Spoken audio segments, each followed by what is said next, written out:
Frequency Radio.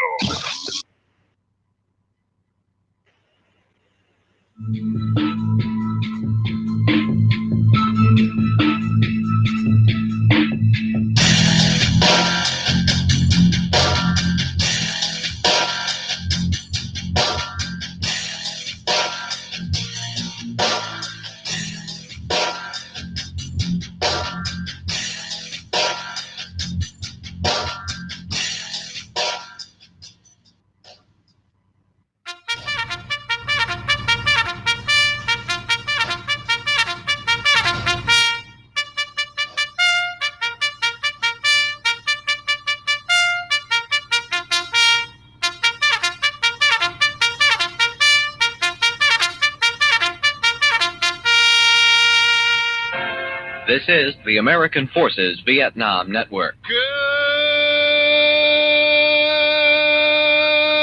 Good morning, TFR. Good morning.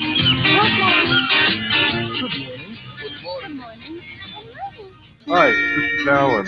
I like Ironworx because it's where everybody knows your name, and they're always glad you came. I love Ironworx with Josh, Walt and Zach. It's like sitting in your front room having a cosy chat with your best friends. Hi, it's Diva here, and I just want you to know that Ironworx with Josh, Walt and Zach, it's definitely my favourite dose of reality. Come join the family and keep it flat. Why sleep in when you could get your dose of iron in the morning? Listen to the Ironworx on TFR. This is Enlightened Dawn. Roses are red, violets are blue. Iron Realm Media is the best on the planet. To the show, I will forever be true. You guys are truly the best, and I love you guys. I'm so thankful to have you in my life. Do you like listening to Space Lettuce from Never a Straight Answer? Then tune in to the Ironworx with Zach, Walter, and Josh. Break clear of the fear on the Ironworx and become an Iron Scout. It is Tuesday, my dudes. Happy Tuesday, everybody. Welcome to the Ironworx right here on True Frequency Radio, TFRlive.com. Simulcasting to YouTube, D-Live, Twitch. There's a few of them. But yeah, I actually am awake today and on time today, so yay, go me. Although I'm having a few technical difficulties, but it's a little bit to be expected. I was expecting technical difficulties this morning. Let's jump right in and say hello to the fellas before I get into that too much, though. Let's say hello to Mr. Walter Johnson, a.k.a. Flat Earth Head. Here on YouTube's Walter, how was your weekend? It was a weekend, sir. How are you? I'm glad I'm here. Glad y'all are here. We really didn't do a whole lot of anything this weekend. Just a kind of a very strange weekend for me all the way around.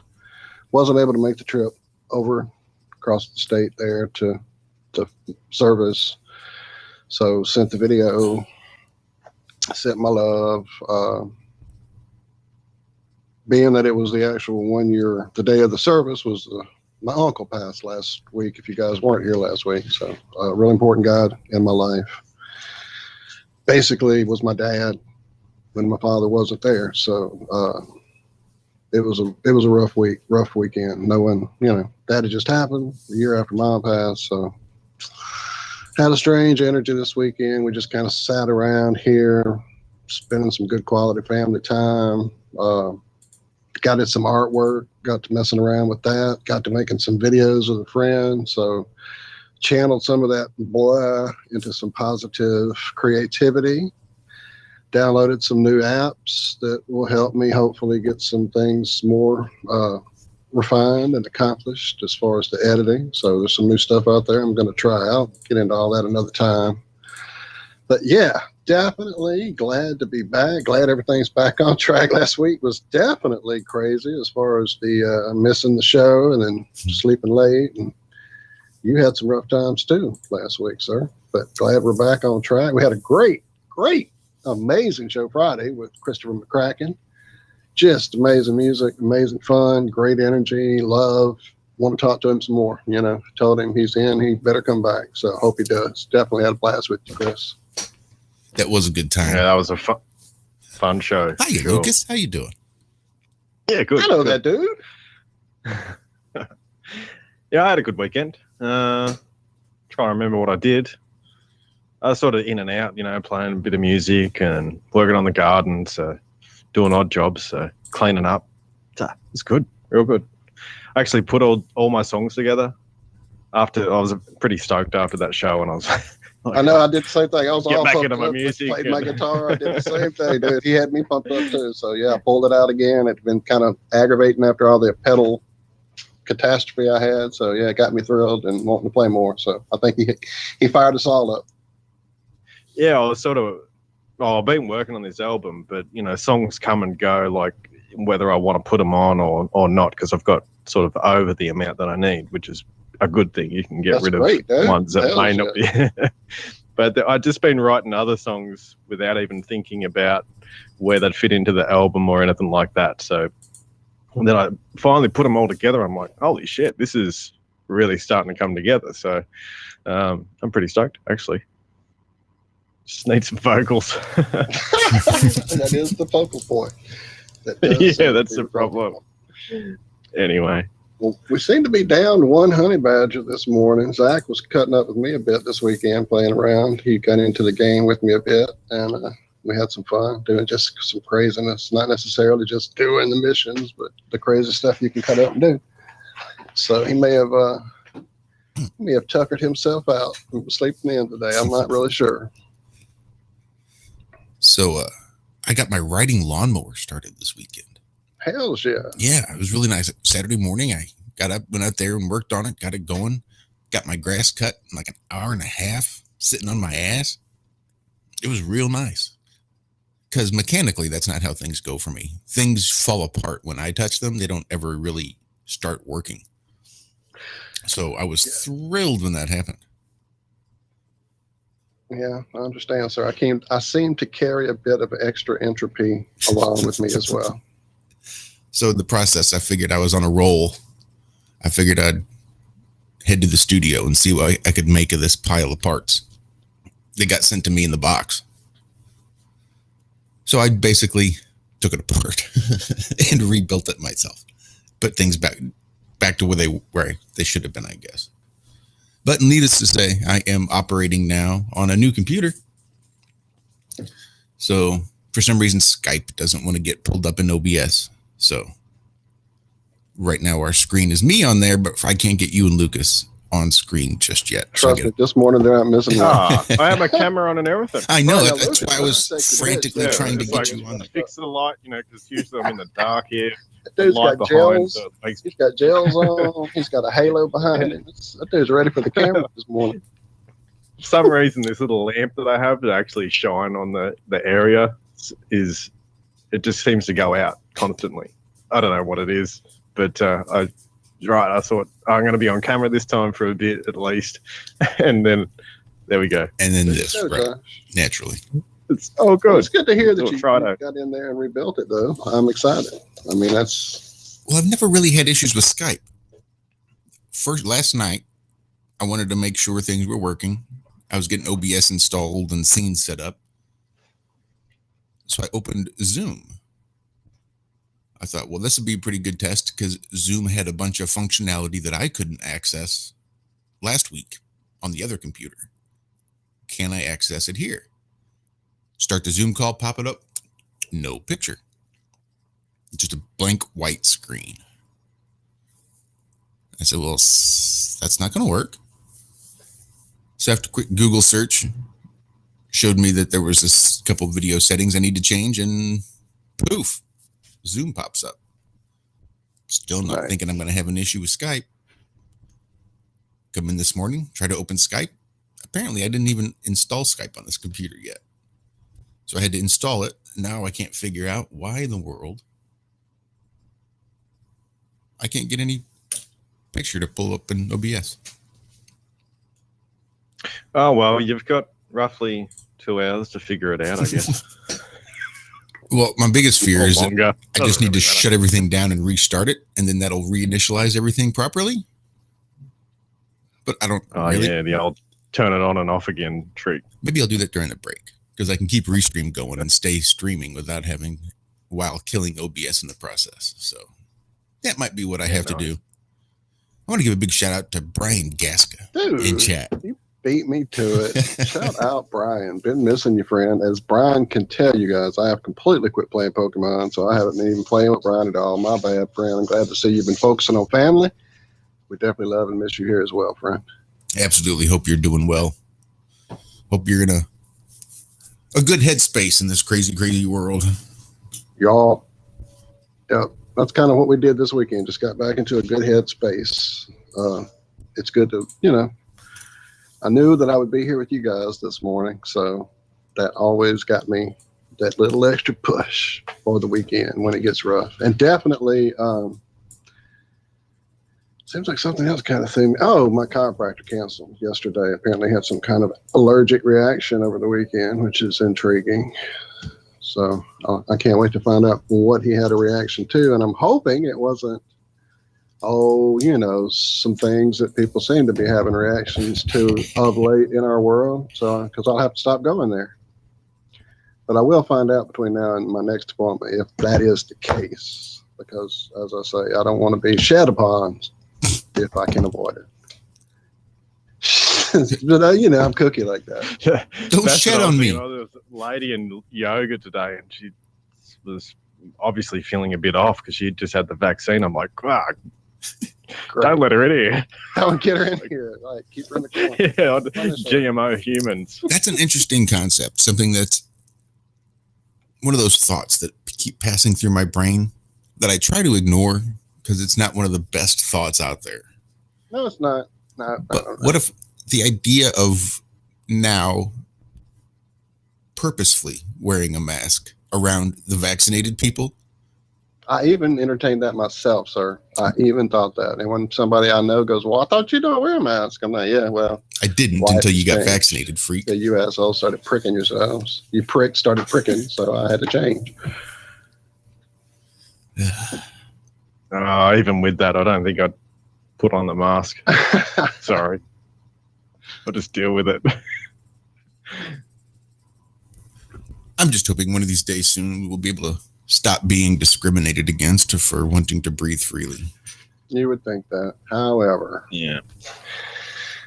However, I was looking at some historic things this weekend, various channels. I don't want to start naming them because I'm sure I'll leave one out. But just some of the guys who are looking into our secreted, hidden away, occulted history.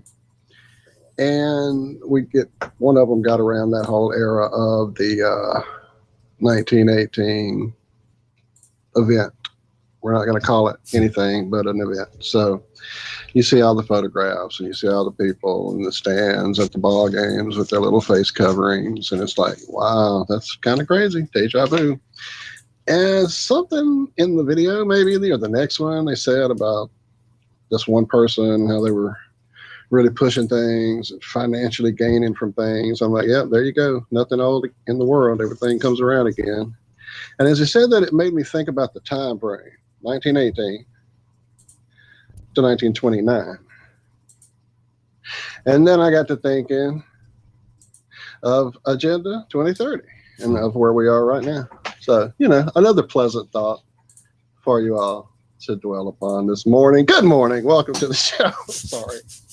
But yeah, you just have to think maybe it's all just another little loop around of their bullshit that they do.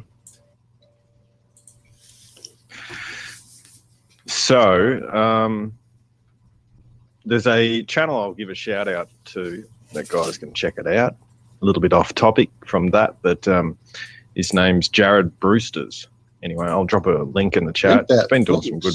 Yes, sir. Yeah, he's sort of like along the mud flood vein. Right. He's doing some good research, so it's good that it's kind of like when everybody busted out to this field we're all digging into with the flat research. It's good to see so many different takes, so many different ideas, so many different viewpoints coming into this, because we keep getting this whole like, oh, you guys just don't know architecture.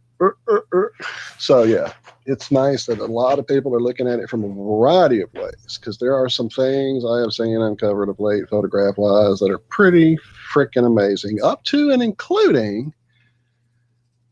Okay, so the crazy map we found, I can't remember the name of it, but it's the big one that we all have seen, the lands are all over, and they're all like inhabited with these weird creatures and different forms of humans. The humans with the weird feet, the humans with the big long ears, and the humans with no head but faces on their chest. The face chest guy. Yeah, that was weird. That's some weird shit. Well, I saw a photograph on one of the videos over the weekend that seemed to be a photograph of one of the chest face people. I'll find the channel and link it because I watched chest head. I saw too many. I saw too many over the weekend to remember exactly where it was. I'll have to find it. But yeah, that one kind of was really brain breaker there. Our buddy, this book I'm reading talks about at one time the human form was not fixed. It wasn't decided upon. It wasn't set in this reality. That's why there is the history of all these different forms of beings and all these different types of people. Things with freaking chest faces, chest head.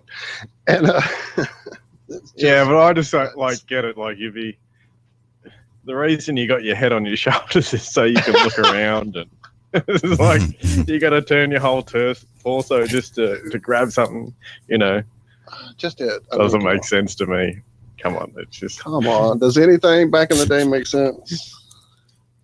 Our buddy Terrestrial Mac TJ. Okay, I have linked that book to you guys numerous times. I'm going to link it again until y'all read this secret history of the world, because it really goes into so many areas that we touch upon and really digs into this idea like the idea of getting to be where we are, that there were, it's recorded in so many different cultures and so many different histories and so many different things. We've got the people with the frickin' think of all the Egyptian shit, all the dog heads and the crane heads and the ibis heads and all that shit. Come on. It wasn't all headdresses.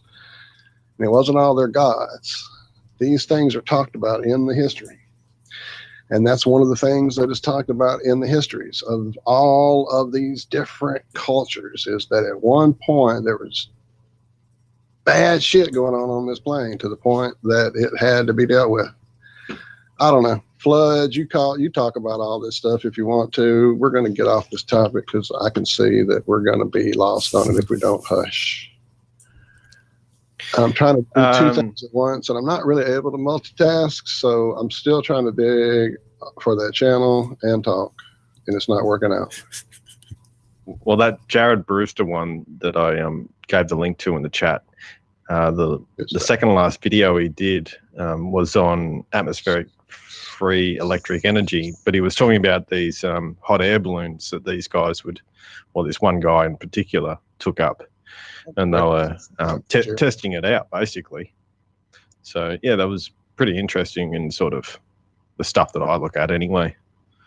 But with the when you're looking at the old architecture, with that you get all the statues and the different symbolism that comes along with how they built them.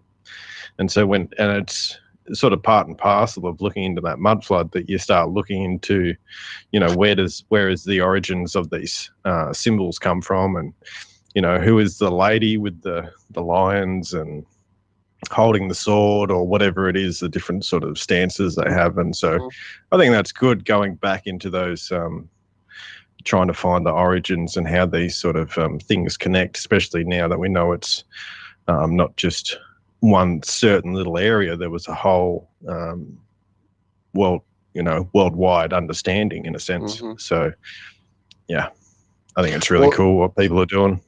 As I was looking into it, it was crazy that I was also reading the book on different breaks of not watching these videos, and I would come across things in the book that they were just talking about in the video, and then somewhere in the middle of a quote from like an Egyptologist, maybe. I'll have to go find the book and pull it out in a minute. Yeah, because it was talking about the Sphinx and how the Sphinx was like a time stamp lock for when time became what it is for us now.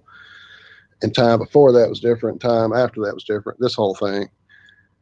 And then in that, they talk about one of the guys talking about Tartaria. And I'm like, what the fuck are they talking about this in this book for? So yeah, I'll find it. maybe in this next break, which is probably in about 9 minutes. Yep. Well, our buddy, so I will find out. Our buddy TJ, Terrestrial Mac, So, was making a video going over some of these old maps, talking about the face chest guys and weird stuff. In fact, if you are in our Telegram chat, the link is in the description here on the show and YouTube. But if you go in our Telegram chat, he posted a little clip of himself trying to narrate one of these videos. And he kept cracking himself up to just this high strangeness coming up off of this map. Check it. Yeah, I'll have to see that. I'll have to check that out because I'm excited. it's sometimes funny to laugh along with the person who's sort of narrating as well, though. So sometimes it's good to leave it in there. So, speaking of leaving things in there, video. I knew I wouldn't. Oops, sorry. No, it's all right. I was just going to say, in the process, too much in my history here. In the process of building up this computer and getting things situated, I've been going through audio files. So maybe at some point this morning, I'm going to run through a couple of these files and we'll give a thumbs up, thumbs down as to whether or not I should keep them on the computer. Because over the last 3 years, I've acquired lots of things, whether it's for show prep or show notes or show thumbnails or whatever it is. But I got a bunch of crap just sitting here on this computer that I need to go through. And there's a lot of stuff here that, not everything's a winner. So some of this stuff might be hit and miss as to whether or not it even qualifies as a halfway decent soundbite. But there was a few things in here that was making me laugh when I first found it. Are you on the ball? Wow, what's this? Are you on the ball? Are you on the ball? Wow, what's this? Only $19.99. Are you on the ball? Wow, what's this? Are you on the ball? And just goofy things like this. Are you on the ball? So just goofy things like this I found just sitting around here. Transferring files wasn't as easy as I'd hoped between computers. So I basically had to do manual selection as to which ones I wanted to transfer. So what are we doing? A 1 or a 2 in the chat to say yes or no, or keep or don't keep? I hadn't even gotten that far. But that's a really good idea. Okay. That's a really good idea. So maybe after the break we'll jump into that a little bit. 1 for keep, 2 for trash, and we'll see what's what.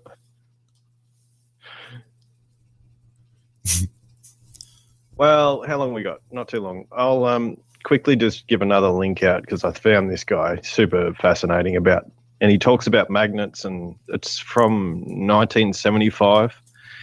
Professor Eric Lathwaite. So he talks about magnetic rivers and things like that. And and just really practical lessons on sort of magnetism and how it functions and sort of the fields. And he shows you in different ways, analogs, he calls them, which is, you say using water for electricity to give you the sort of a comparison. So I just found these lectures brilliant. So if people haven't seen them, I'll put the link in and they can suss it out. Save it for a rainy day. There you go. Very nice. Thank you, sir. All right, I'm going to have to get out of my history here. I watch too many music videos. They really need to figure out how to distinguish the autoplay history versus the watched history. Just because your stupid shit wants to play quietly in the thumbnail doesn't mean you need to add it to my watch history. I didn't watch it. You played it for me. Give me the history of the things I clicked on and watched. First world problems. And then the stuff that's not here, that's the frustrating part. The stuff that I know I've watched. There's at least 3 different videos about giants that aren't in the history here. There's at least 3 different videos that I know I watched from Roger over the weekend that aren't in my history now. So I don't understand how that happens. Well, it may be, first world problems, but, all these little problems with these things that we know that they don't need to have these problems are starting to add up and get a little bit annoying, aren't they? Censorship. No, it's quite a bit annoying. Quite a freaking bit annoying. I was being sort of facetious. I know, and I was too. I definitely was too. It's just frustrating because we all know that, they can make these things work. They used to work just fine until we all started using it.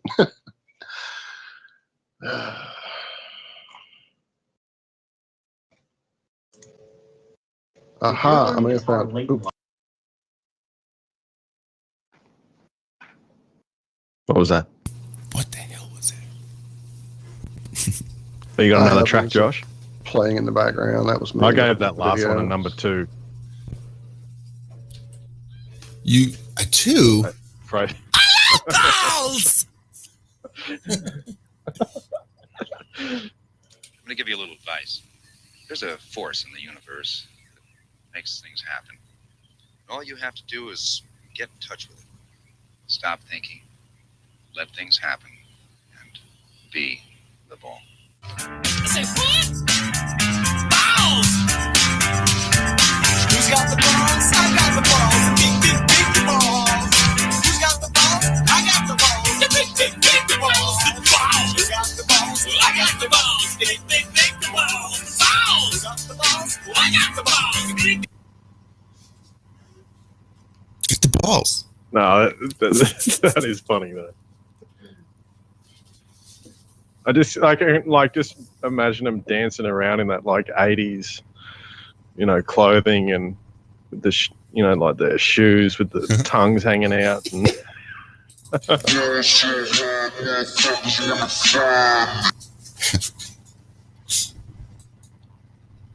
It's more like a big ball of wibbly wobbly, timey wimey stuff.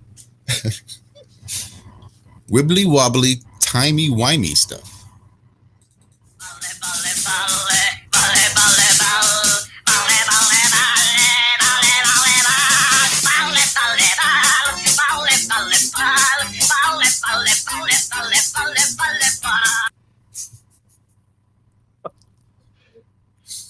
Your balls are showing. Needless to say, I expected to have more trolls hitting our show once upon a time, and was expecting to need sound bites for ballers. Let the ball removal be good. Ball. Right. Oh, here we go.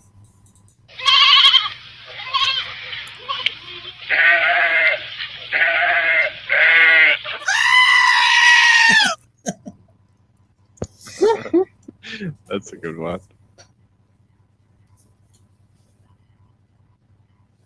All right. There were some. Here we go. Sleepers awake. For all of you, Sleepers awake. RPG fans out there. Wake up! Wake up! Hey, you. You're finally awake. You were trying to cross the border, right?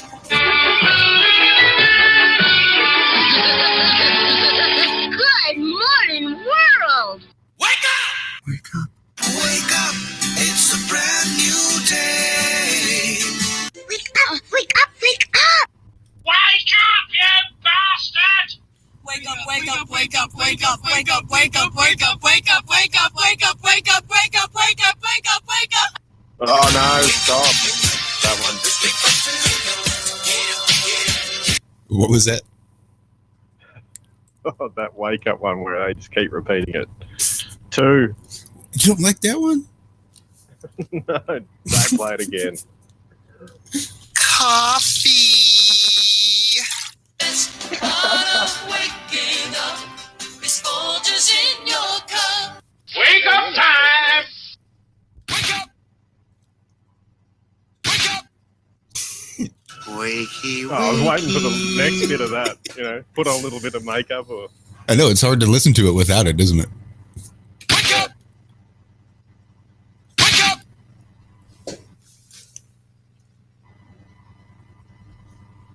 All right, I'm done for now. There's a few more in here.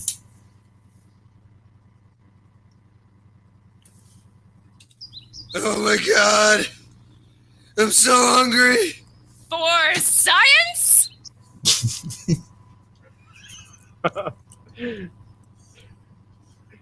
That's good. It's something. See, now the problem is I have to go through and level all these sound bites. Because I swear each one's been So different. everyone in chat's wondering if, what I actually had an 80s in Australia. And I was born in 83, so I sort of didn't really, I missed it. But I said it'd probably be worse than the American version. We just do it more bogan, I guess. I think we're like a decade behind, or we usually were. Maybe we've caught up a little bit. I don't know.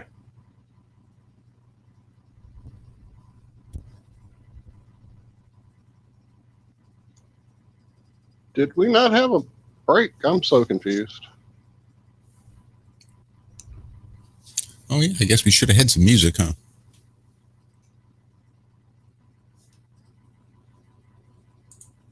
No, it's like it didn't happen. Nope. That's interesting. Are we actually on TFR? I'm looking at the call. I don't see TFR on here anymore.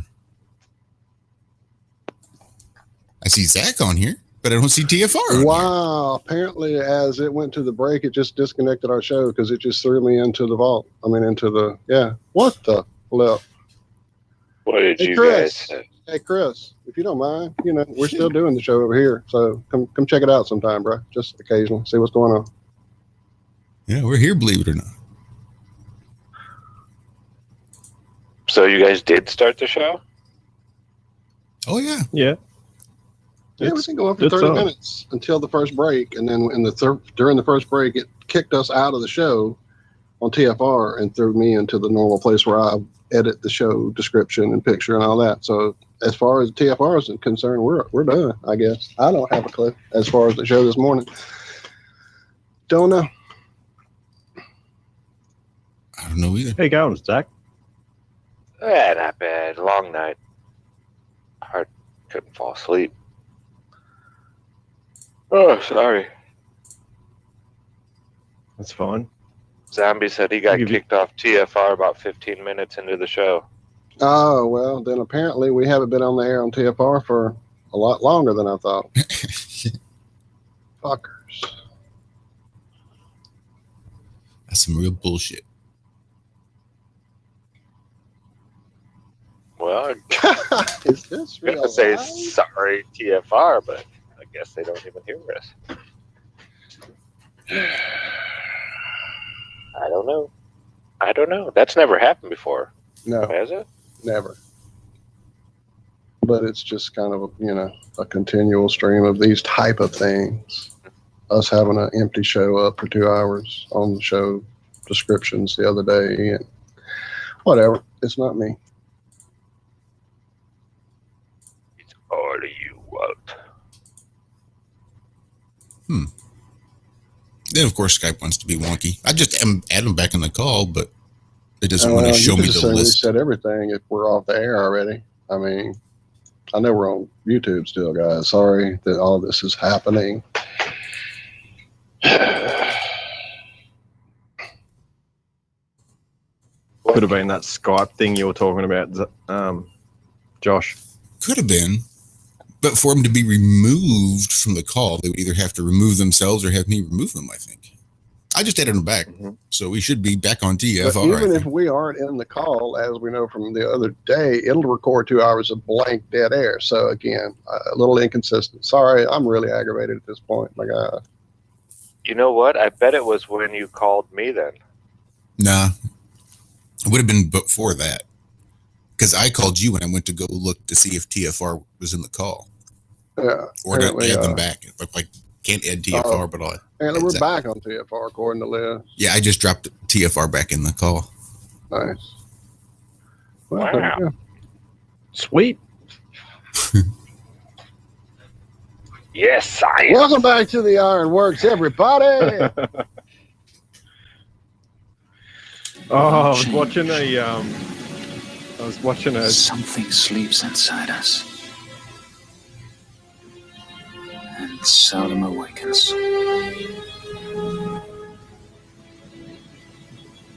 The sleeper must awaken. That's my boy, Jagna Pragnov. I don't know his name really. I always just call him Jagna Pragnov. Oh, he's a great actor. I love that dude.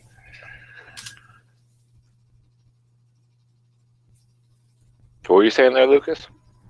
Well, I was saying that I was watching this video of this guy, and he's basically trying to do the Mars copter thing again. That's not me. I didn't interrupt you that time. Okay. No, the Mars. Anyway, he's doing this. He's doing the Mars copter in the vacuum, trying to get it to the atmosphere of Mars, and he had this. It was basically, he said, "Oh, well, I have to get it to the right weight, so this means I have this like plastic, those little plastic propellers. They're really small." And then he's just got that on a. Yeah, he's got that on a motor, and he just winds it up in there, and this thing's spinning because it's got the air's been sucked out of it, so it's got no resistance, and this thing is just hooking it. And he finally gets it, so it just the first one disintegrated for one, and then the second one did take off a bit, but that thing was hooking. And and what did they say the blade speed for the helicopter on Mars was supposed to be? It was in like a few thousand. 2,300. Yeah. RPM. Wouldn't be fast enough. Yeah. Obviously, if it wasn't real. It's not real anyway, but, it was just funny. It's just like... Yeah, drones spin way faster than 2,300 RPMs. Drones get way more than helicopters do. And they're judging it on a helicopter, a life-size helicopter. So you can't do just the revolutions. You have to do, the outside diameter of the thing. So that big helicopter only going, 2,000 RPMs is still spinning. The blades are moving a lot faster than that little tiny, Yeah, that's right, because it has to cover the outside circumference. That's right. Yeah. So that, the big helicopters are still moving. The blades are moving faster than that thing. Or close to it, at least. So, yeah, it's nonsense. It's just nonsense. There's no way. But, yeah, I watched that one, that Action Lab. Yeah, and I don't even think it flew when it flew. I think it came off the thing, and it just had so much torque. It was like bouncing around in there. Yeah, that's it. Put it on, like, super slow motion to make it look like it was hovering. Yeah, it just flicked off. It got out of balance. Yeah, it's nutty. Like they're actually like these science fans are actually debunking NASA by trying to prove it. It's funny. I was cracking up laughing. You can't write this stuff, sir. Cody's lab had that one where he had a fan blowing on a feather, and when he took it down to the atmosphere of Mars, it didn't move the feather at all. The fan blade was like inches away from the feather, and it didn't do anything to it. Yeah, that's a feather. It's funny. It cracks me up. Oh, it's just crazy. But they're on that light in the sky, folks. China's got a rover on Mars now and a space station. They're just going gung-ho. Yeah, China just built a space station. They've been talking about they've been building it. I didn't see a whole lot of video evidence of this, though. There's some pretty animations of it, but yeah, they got a space station up there now and a rover on Mars, and China's going gangbusters. I bet they beat us to the moon. We won't see any video footage of it, but they'll be there. China actually claimed to have gone to the moon over 2,000 years ago. Man and a woman. That's awesome. 2,000 years? Yes, I do, sir. Yep. I think it was like 2,300 years ago, according to Chinese history. A man and a woman were sent to the moon on a rocket. Huh. So this isn't the first time this has been tried. All their nonsense.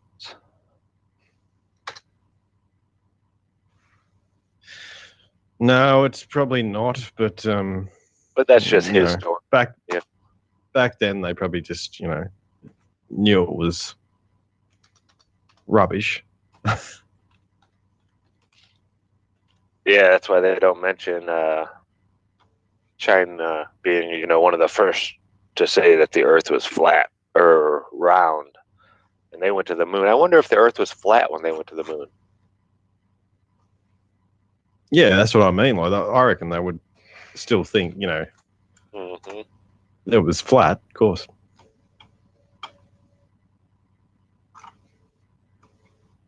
Yeah, they've been lying for a long time.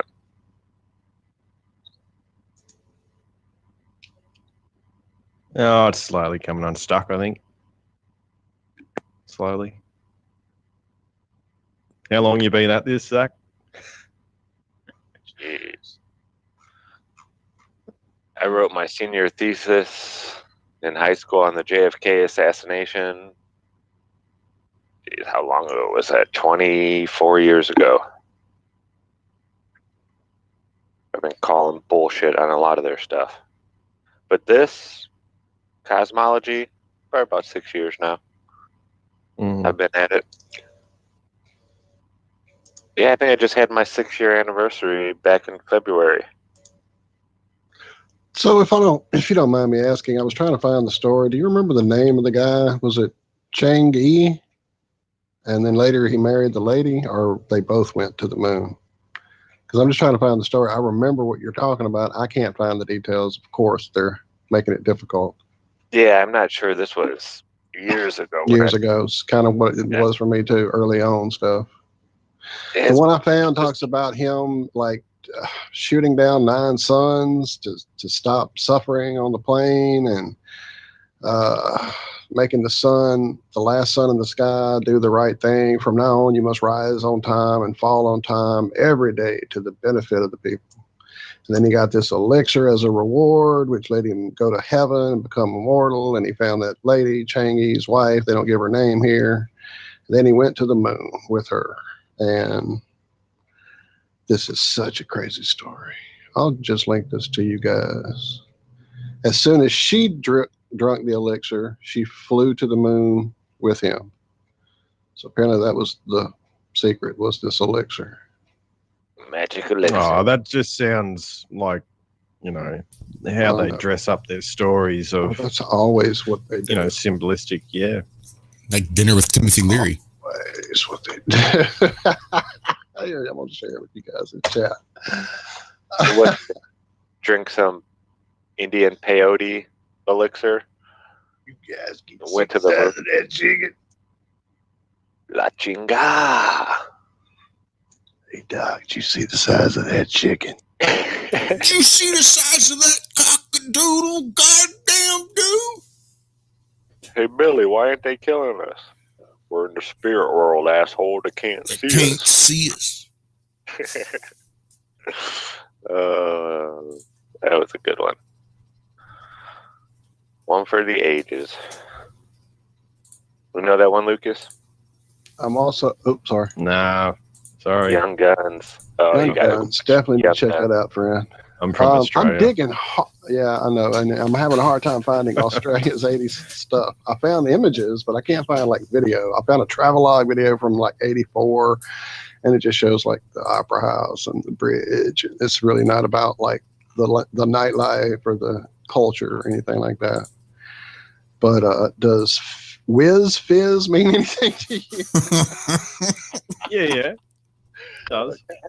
Cool. Let's check it. It's not that well. It means hydrate. It was just it's just a like a lolly, like sherbet almost. That's what it's like sugar in a packet, basically. Sherbet on the package. That's what it says. Interesting. Did you guys have those, Lucas? Like we had, Billy the Kid and Jesse James and these outlaws that were fighting the system that became folk heroes, kind of like Robin Hood. Sorry. Yeah, I got Ned Kelly. Was he your steal from the rich, give to the poor type of guy? Yeah, you're pushing my memory. Well, I think he was just against the cops and stuff like that. So, yeah, but he had this like big metal, like almost like a trash can over his head, with eyes cut out. You know, shooting the police. Really, I never heard of Ned No, Kelly. I never did either. That's why. Find some story about that and link it to me, man, so I can put it in the picture. Because I'm lost in Whiz Fizz and Cheezels and Burger Man. Cheezels. Burger Man saucy original snacks. What's that? Okay. I don't know any of this stuff. So was Josie Wales a real person? That was one of my favorite outlaw movies. I don't know, but it was a good movie. None taken. The horny toad. So Ned Kelly, he was in 1854. He was an Australian bushranger, outlaw, gang leader, and convicted police murderer. So he had a gang. He's a rough runner, rough dude. He was known for wearing a suit of bulletproof armor during his final shootout with the police. Right? That's hardcore. Hell's yeah. Let me find some pictures of this dude. Zombie Snoop and Chat Ass. Zach, do you think all those stories are real? I don't know about the stories, but I wouldn't doubt that there were these people who lived. Supposedly the railroad decided that it would be cheaper to go around Missouri than through it. And they actually built the railroad around Missouri, I think. They started to. This armor is off the chain. I just dropped a picture of the armor your boy Ned Kelly wore in the museum or at a library. Yeah, a library. I'm not sure. Anyway, it's crazy. Crazy. It will be in the picture for the show. It's even got some, dings in it. Dings and stuff, right? Yeah. That's great, dude. He may be my new hero. Did they need an excuse for why the tracks went around Missouri? They said, oh, we are going to build it this way. But when they started excavating them instead of building them, they're like, oh, shit, the tracks don't go that way. For some reason, they turn right here. I don't know. We need to make up some reason for us to go around this place and not go straight through I don't know. Just a thought. Right. Trying to put history along with reality it's tricky. Like space dust. Yeah, it's so so difficult. I did. Did you hear what's his name? Virgin Galactic did another good test run and got to 50 miles up or something like that. They claimed. So their stocks went through the roof yesterday. 50 miles up? They made it halfway to space? Is that the way? It was at least 60 miles. 60 kilometers. I thought it was 100 miles. No, it's 60 miles, 100 kilometers. Oh, no. Yeah, I guess that makes sense now that I say it out loud. But yeah, they got up to 50-something miles with their best one yet, and blah, blah, blah, blah, blah. And tickets are on sale now. And give us your money. Only 2 days training needed. Yeah, and Bezos and SpaceX are now fighting for who's going to send the first people up to Bezos isn't. I think SpaceX is supposed to be sending people up to the ISS, civilians, real soon, within, a couple years, of course, blah, blah, blah. Yeah, they're really pushing this whole private space flight stuff. I wonder what they're going to do. And the UFO alongside it. Oh, they're pushing that, dude. I- Oh my God, Yeah. I'm pushing it right now.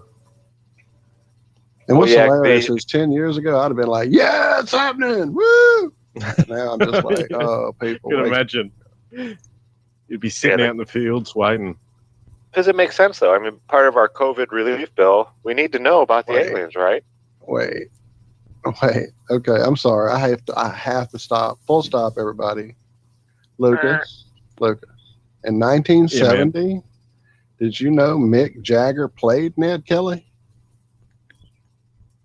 What? Okay. Right. There's a freaking movie called Ned Kelly with Mick Jagger playing the lead role. My brain just exploded. It didn't melt. It just blew out of the side of my head. What the hell? I thought his first movie was that real crappy one. From what I'm seeing, this might be right up there. The one with Emilio Estevez. Oh no, Free Jack. It's Free Jack. Yeah. Legit stuff. He got shot on the set, allegedly. Oh, I got to read more about this. Might have to watch it. Well, I'm get ready back to to us and sit tell us how good it was. Look at these pictures. Oh my God, this is great. This is great. Okay, sorry. I'm all pumped up. I'll be watching this today. How's he going to dance in that metal suit, though? That's the thing. Mick Jagger was a bad actor. This is amazing. Okay, I'll send a picture. Jagger was Ned Kelly. Why don't they have a Guy Fawkes movie? Did you see V for Vendetta? Yeah, that's what I was going to say, V for Vendetta. I was going to say the Disney's adaptation of Robin Hood. There's that. Oh, but that was Maid Marian. That was Gal Fox.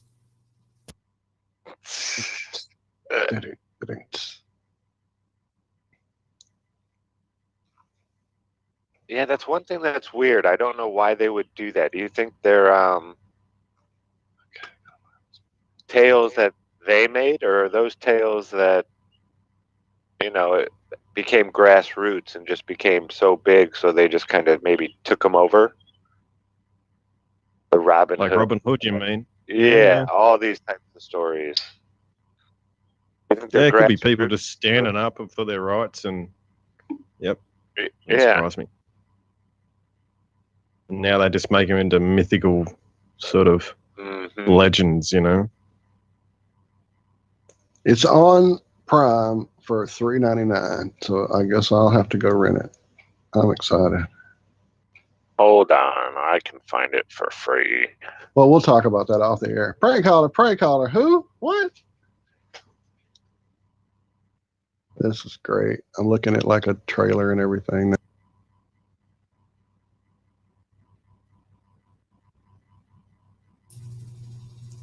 So that should bring us to about 7 minutes at the top of the hour before we hit that next break. Hopefully we will hit that next break. Well, they seem like they're still there. So. Oh, you know what? I think TFR shows me 3. What the hell time is it? My computer can't be that much off. I don't know. I'll listen for the break music. Maybe we might even just get disconnected as soon as it goes to break. And if that's the case, I will not be reconnecting to the studio this morning. It might happen. Y'all stand by. We'll see what happens in 3 minutes and counting. Y'all want to hear a song? Let's hear a song. You ready? Do it. I'm gonna. Yeah. You ready?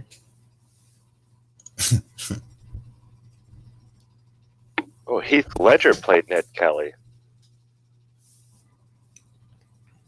That one I do remember, actually. Travis in chat said Liam Neeson also played Ned Kelly.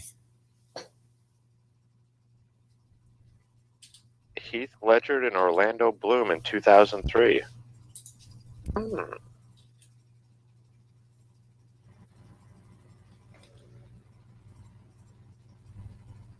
Where's this song, Walt? Playing for the last few seconds. So apparently it's not sharing for some reason. I'm hearing it in my ears. Y'all don't hear it. No, I'm not hearing it. You see the red line Try around again. the screen show I'm sharing? You are not sharing now. Yeah. Skype may be messed up today, guys.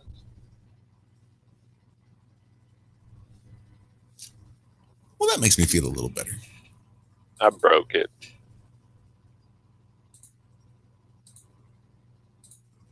No, it was Rob Roy, not Ned Kelly, that Liam Neeson played.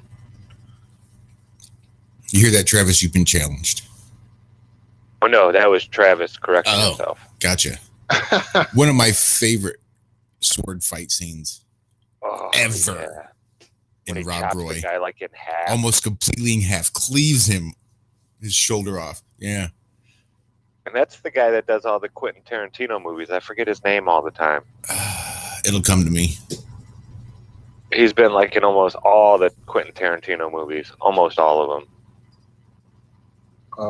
Parker. The guy from 4 Rooms. He's like the head guy from 4 Rooms. The bellhop. Is that like where the blood's like a hose? They chop things off and it's like Tim. What's his name? Damn it. Tim Roth. Tim Roth. Yes. Whew. That's it. Well, I was trying to play that song, but by a different artist. But we've only got 30 seconds. Is anyone hearing any break music? Yes. I do. You go, TFR. Show us how to do it. That'll give me a chance to get more coffee. I like not having breaks. I need to. Anyway, this is the Ironworks right here in TFR. We'll be right back after these brief messages. Or sooner. Who knows? My name is Ella, and I'm 10 years old. I'm one of the millions of children born to parents suffering from the sheeple virus. Symptoms include the inability to think for oneself, the attention span of a goldfish, and a strong belief in government and the mainstream media. It is estimated that 1 out of every 2 children are being raised by parents infected with the sheeple virus. But there is a cure. For as little as 19 cents per day, you can become a TFR supporter and help children like me get their daily dose of truth. Together, we will make sure every child has protection from deception.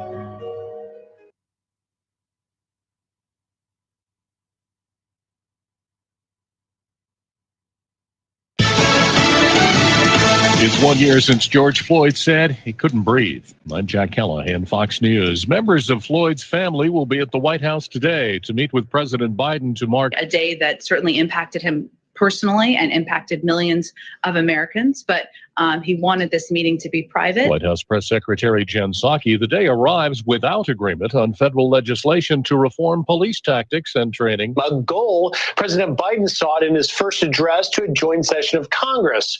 But the top negotiators, Senators Tim Scott and Cory Booker, along with Representative Karen Bass, say they're getting closer. The House already passed a bill earlier this month. But now in the Senate, the real sticking point is the issue of qualified immunity, a legal protection for officers in facing civil lawsuits. Now, Democrats want to do away with it. Republicans are holding steadfast. Fox's Griff Jenkins, Secretary of State Blinken meeting in Israel with Prime Minister Netanyahu, trying to reinforce the ceasefire in Gaza. Later, he'll huddle with Palestinian President Abbas. Somebody has mailed a threatening package to Kentucky Senator Rand Paul. On the inside was a white powder. On the outside of the envelope was a picture of Paul with a gun to his head and a threat printed beneath it. I'll finish what your neighbor started, you expletive. Paul had 5 broken ribs after getting assaulted by his neighbor back in 2017. Paul posted on Twitter that he takes these kinds of threats seriously now. Fox's Jill Nato. Police in central Ohio investigating a mass shooting. 3 people found dead in an apartment, more victims outside. Police haven't said how many more yet about a possible motive. We don't know whether it was a robbery, a target. We don't know at this point. Something brought somebody to a dead-end street. Police Chief Chris Floyd says there hasn't been a murder in his small town west of Columbus in years, until yesterday. America is listening to Fox News.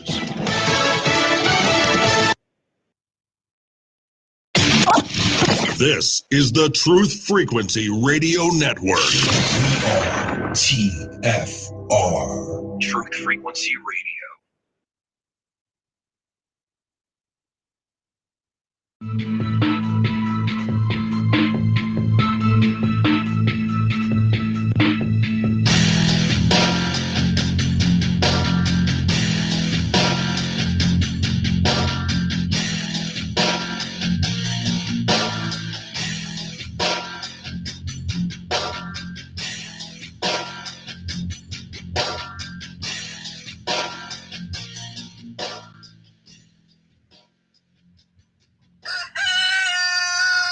Time to make the donut. Good morning to you. Start your day off bright and shiny. Get up off your little hiney and begin your happy day. And welcome back to the Ironworks. Josh Walt, Zach Lucas hanging out with you this morning. Just getting stuff sorted. Sort of. All right, I'd like to talk about something real quick. Well, you've come to the right spot. The news Feel free to talk away. Anything you want to say.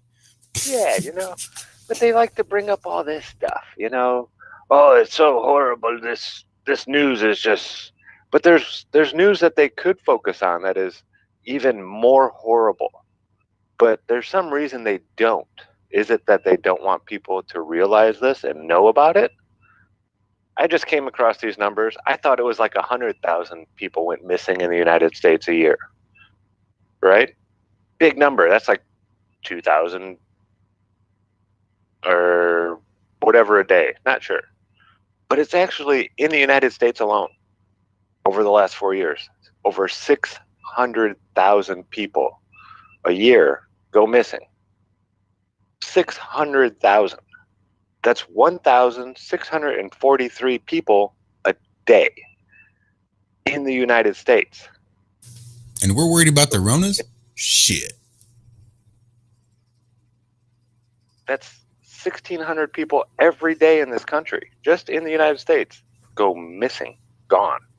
That's just runaways. That's just people upset with their husband. That's just folks that are tired of their boss. People. Exactly. I just read a book by Stephen King.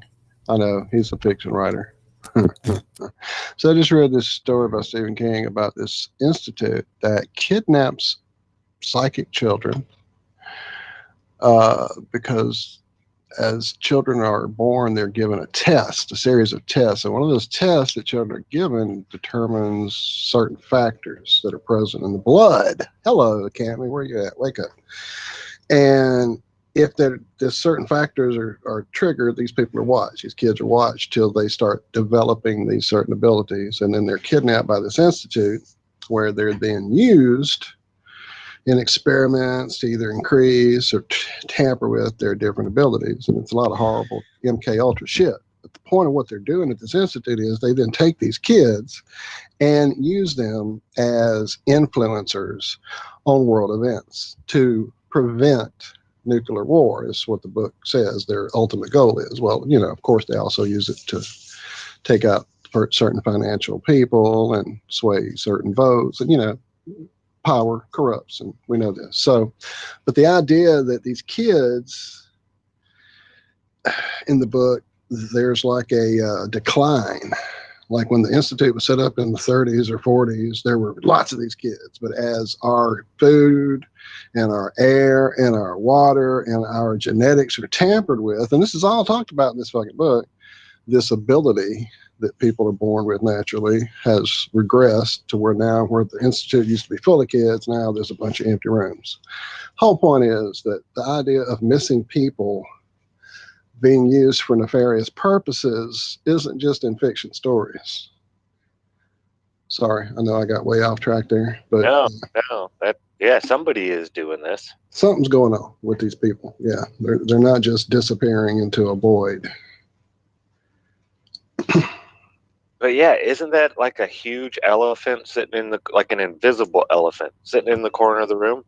I don't hear any news sources talking about any of this ever.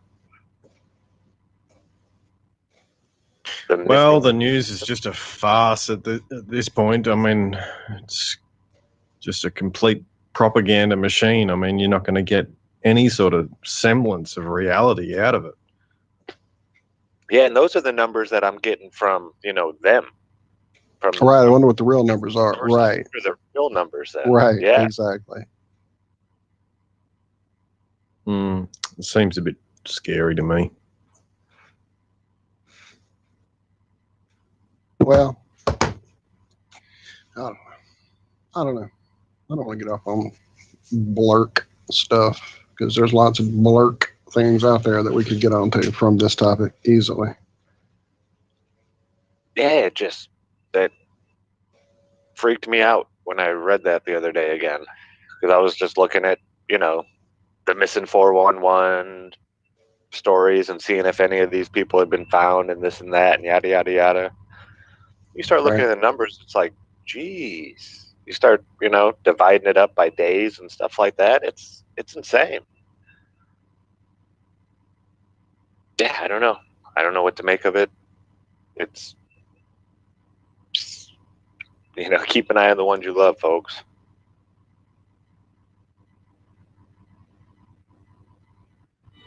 And it's really, you breaking my balls.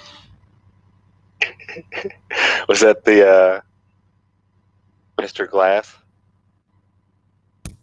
That was Team America.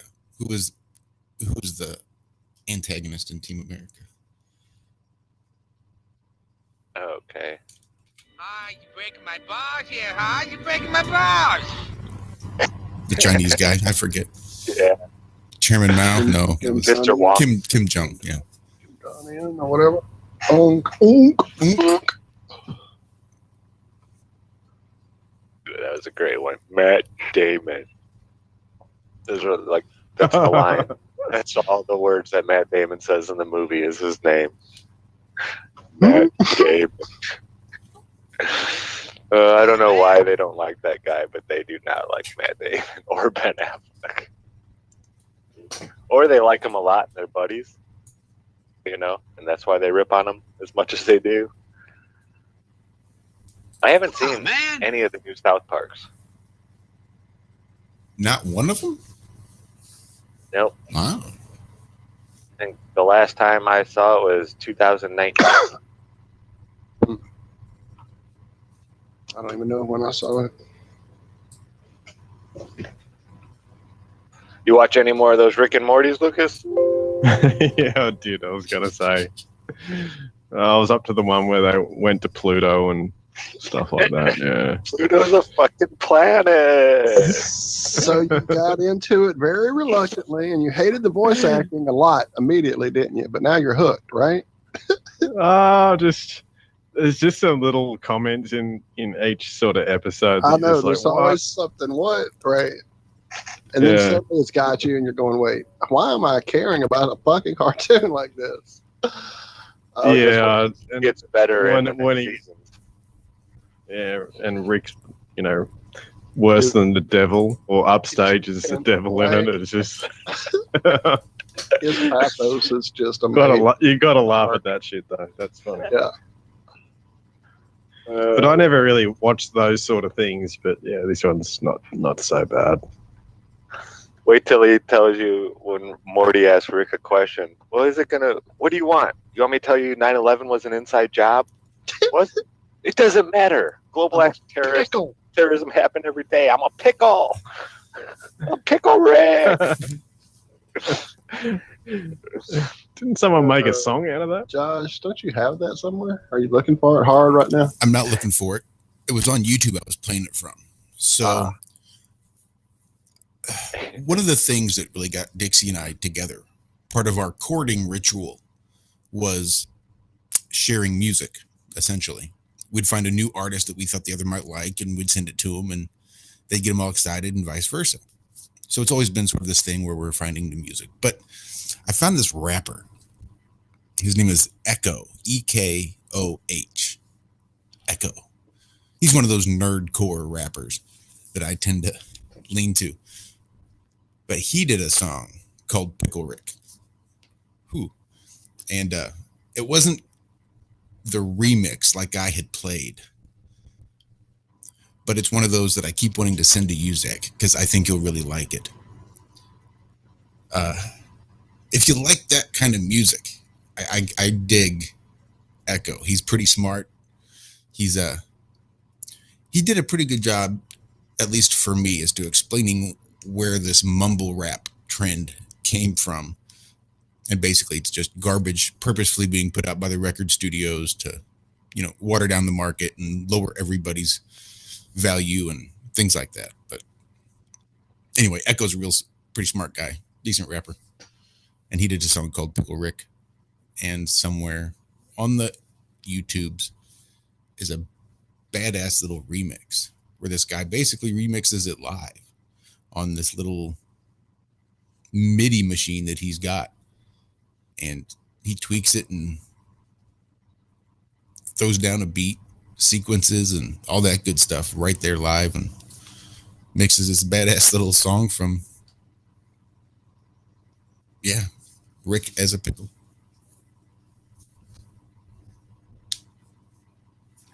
I didn't know that. So I've never heard of this mumble rap. So they actually purposely put out records.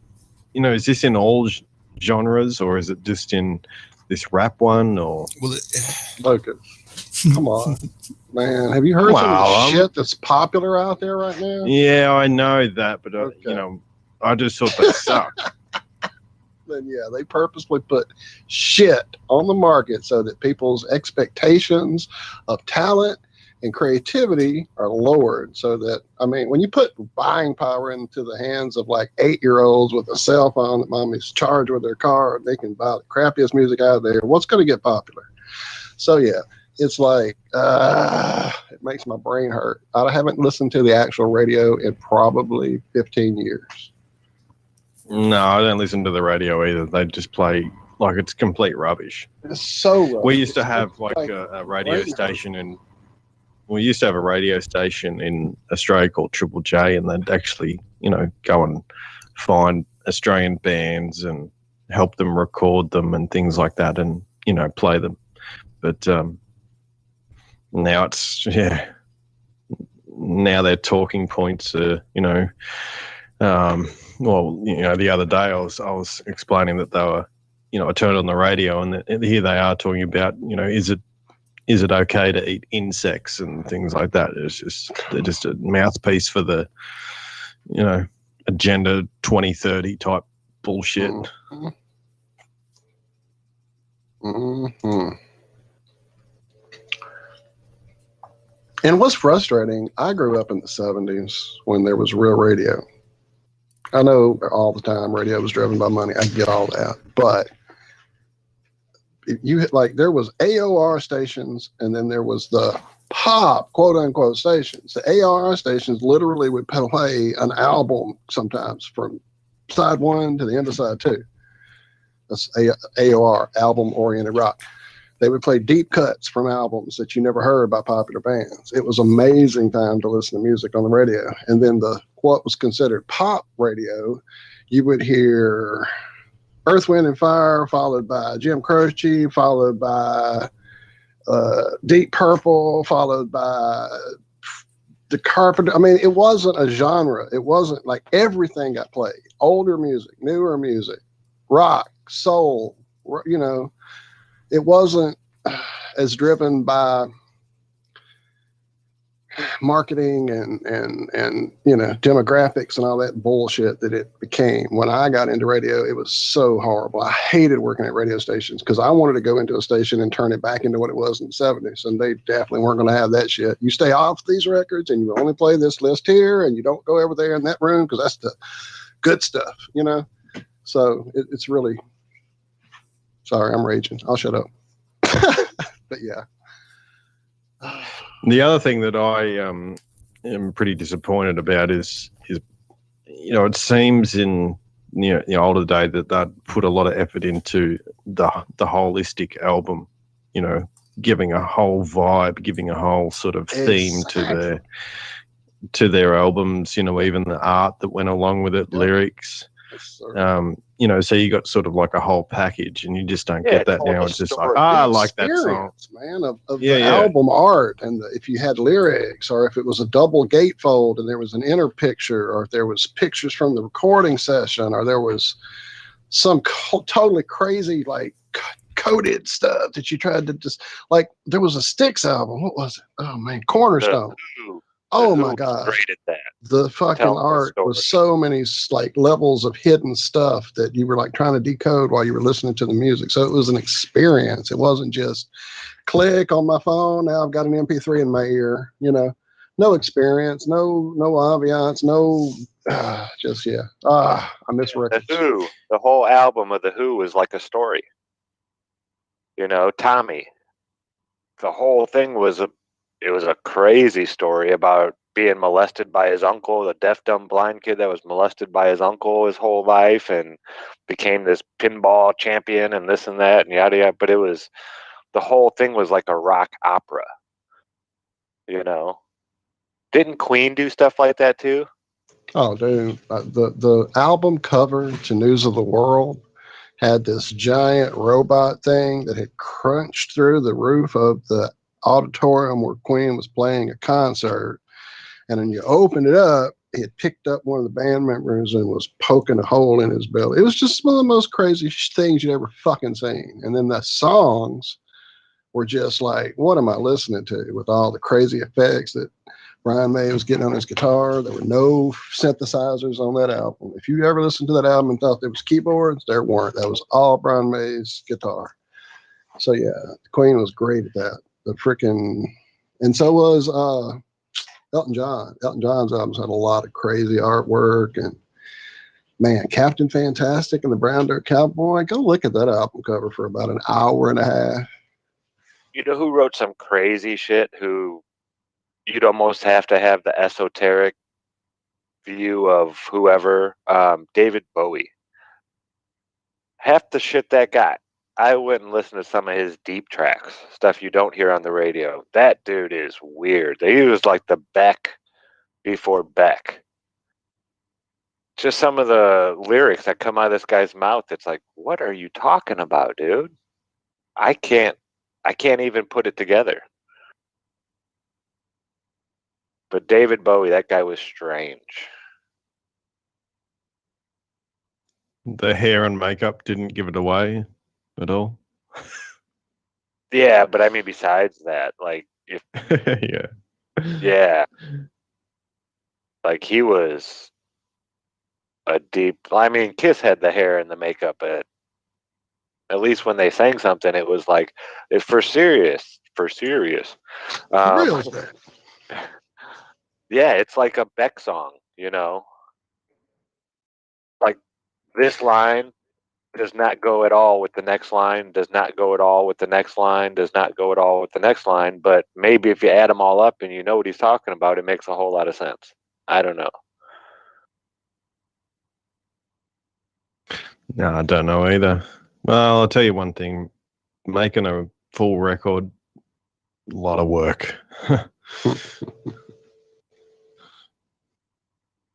Yeah, and were we talking about that live when we were talking about the songs that you hear on the radio? Most likely the artists, they didn't write those songs. There's 10 to 12 songs on an album, and you might hear 2 of them on the radio. Well, those 2 songs you hear on the radio were probably given to that band. The lyrics, the music, and they just played it. They were given to by the Queen, I believe. I think the Queen hands out the songs that Donald Marshall writes. I believe that's how that works. I think you are correct, sir. Wow, dude. This guy's been down a rabbit hole or 6. Yeah, the other thing that modern music actually does that most people probably may not realize is it's actually a lot louder than the older music, and they compress it. Compress all the sounds down so that, basically at one level, and, this is radio friendly and all the rest of it. Mm-hmm. But, it's actually quite painful to your ears to listen to it everything at a singular level instead of having that ambience and all that sort of stuff with it, and the dynamics to give your ears a bit of a rest. And you really notice it even with some of the music that's supposed to have that sort of atmospheric feel and things like that. It's still jacked up to the same exact level, and you just,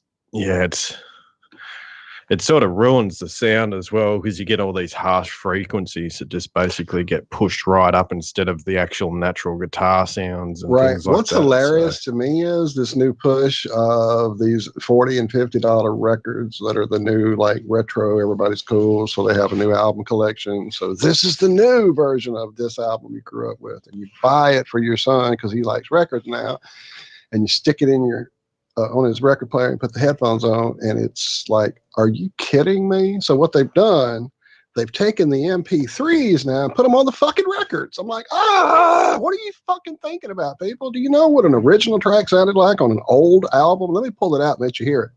And we did a side-by-side test. I can't remember. Was it Kiss? Yeah, Destroyer.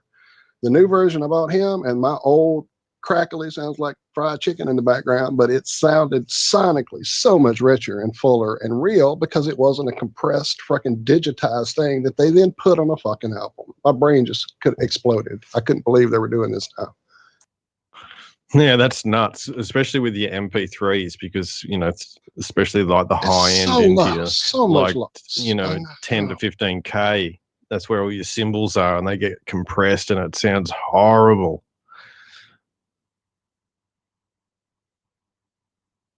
But it's fine because you paid $50, so it must be the best version, right? It's got a see-through color on for the album, it's red. You can see through it. That makes it sound better, right? And there's 4 tracks from the demo. That makes it cool, right? Oh my God. Pull out your old records, people. Don't buy new ones. Find them. They're in the attic. They're probably a little warped. Get a quarter, stick it on the turntable, on the arm. It'll be fine. We have to be approaching a break. I guess we got about 5 minutes. A break. Yes, sir. You guys remember that Neil Young album? I don't think it was Harvest. I forget which one it was. But the very first song, because everything was albums back then, right? So you put the record on the player, you start it, and it starts skipping on the album. Yeah, that's cool shit. Just go skip. He put that on there. Yeah, my uncle even told me, he's like, "That's for all you potheads." He's like, so you go and get up and try to fix the record, so he can have a laugh at you. Yeah, like putting sirens in your songs. Driving along, you're like, "Where's the cops?" Yeah.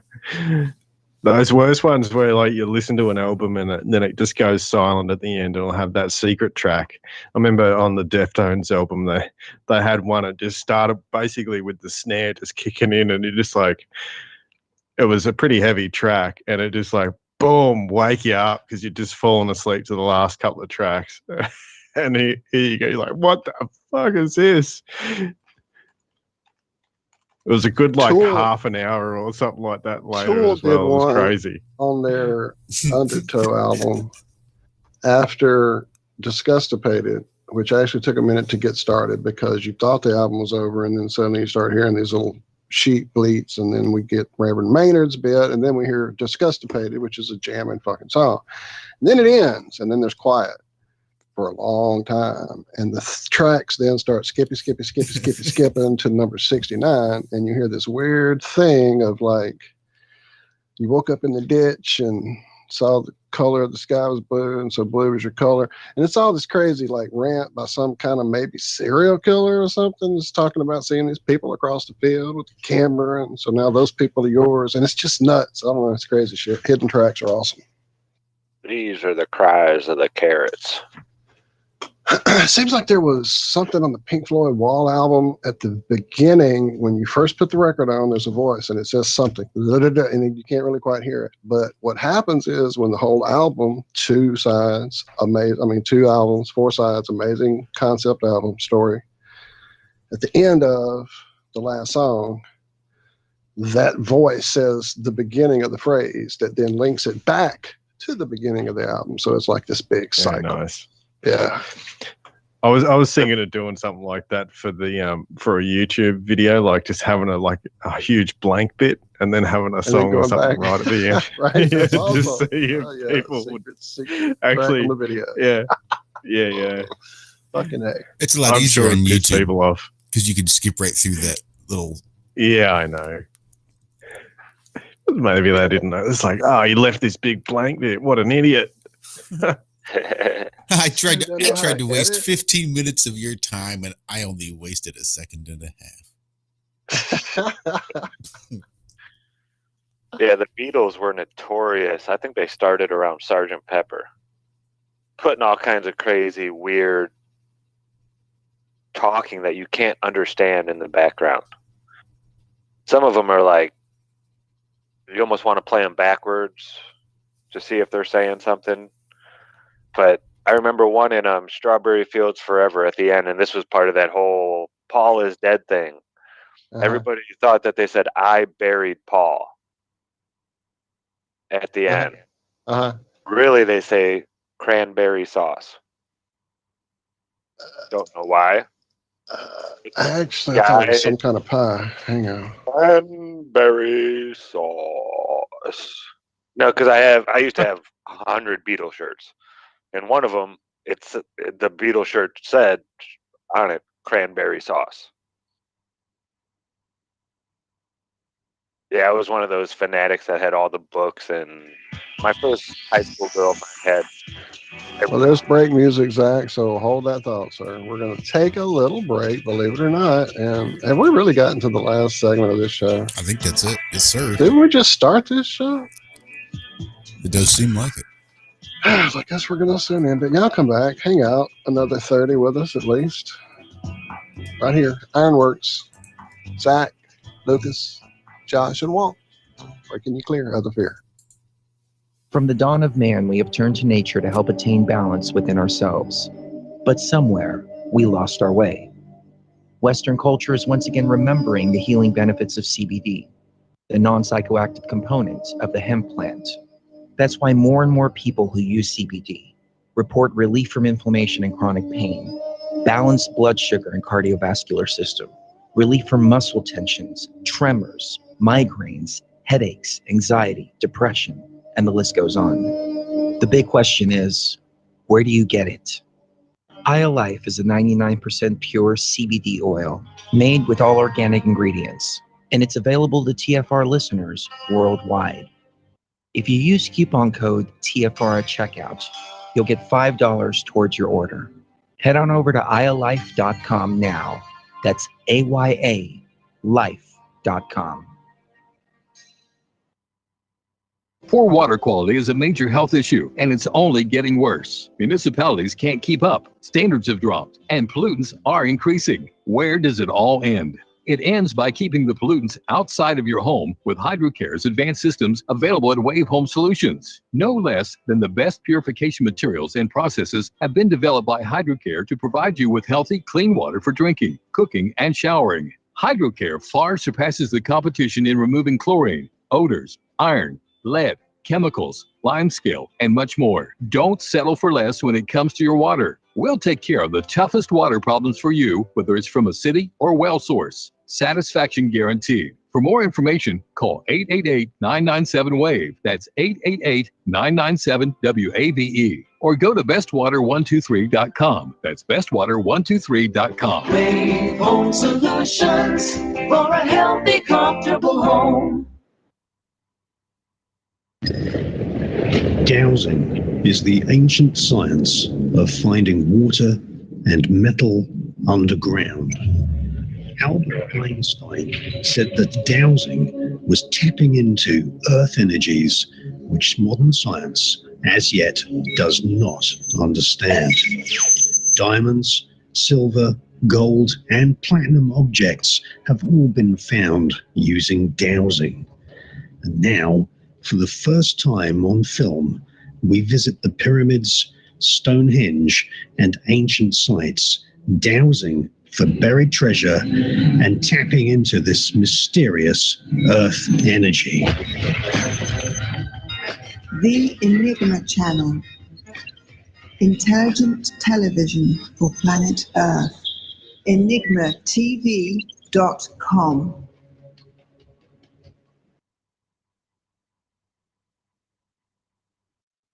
We are TFR. My faith in destiny is all I need to prevail. Truth Frequency Radio.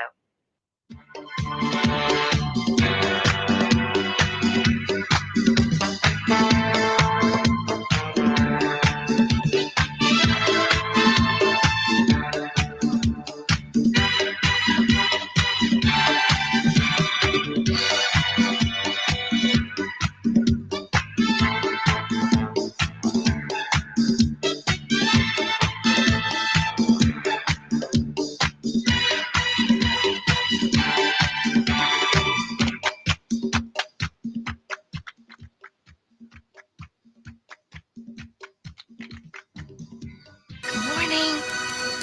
Here. Wake up. Wake up. Wake up. Wake up! What is dark matter? Okay, we don't know. That's great. That's why it's called dark. It's exactly. Everyone knows all reputable information comes from random people on the internet. Tell me things, internet. The earth is flat.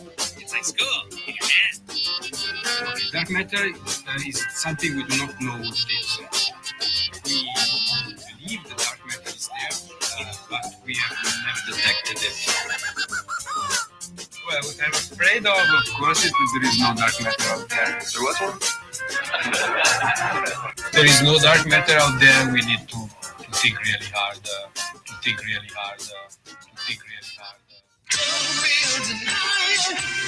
The science is in. Science. And welcome back to the Ironworx, right here on Truth Frequency Radio, TFRlive.com. Simulcasting to our YouTube channel, Iron Rail Media.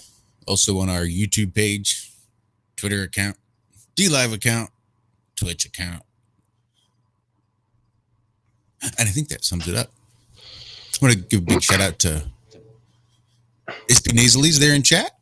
Nice. What's up, girlfriend? Haven't seen you in a minute. Glad to see you.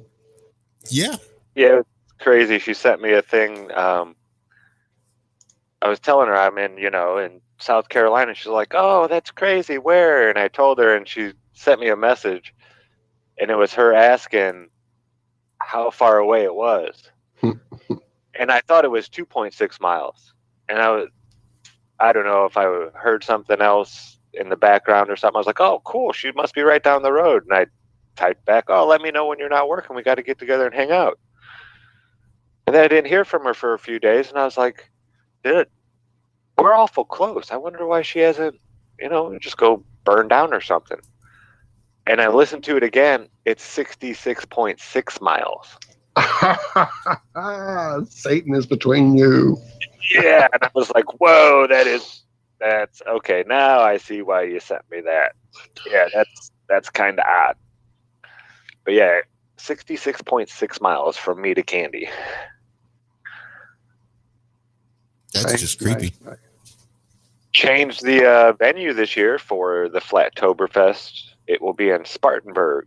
Nice. October, which is 2 miles up the road for me. Nice. Yeah. I like that. This is Sparta. You're gonna have that as in there somewhere. So, Zach, I want to thank you for sending me down a rabbit hole this morning with the Queen album, dude. I went to go grab a picture of that album that I was telling about with the giant robot on it. So, looking for the pictures, I found like awesome T-shirts and posters of it. I'm like, wow, I need that shirt.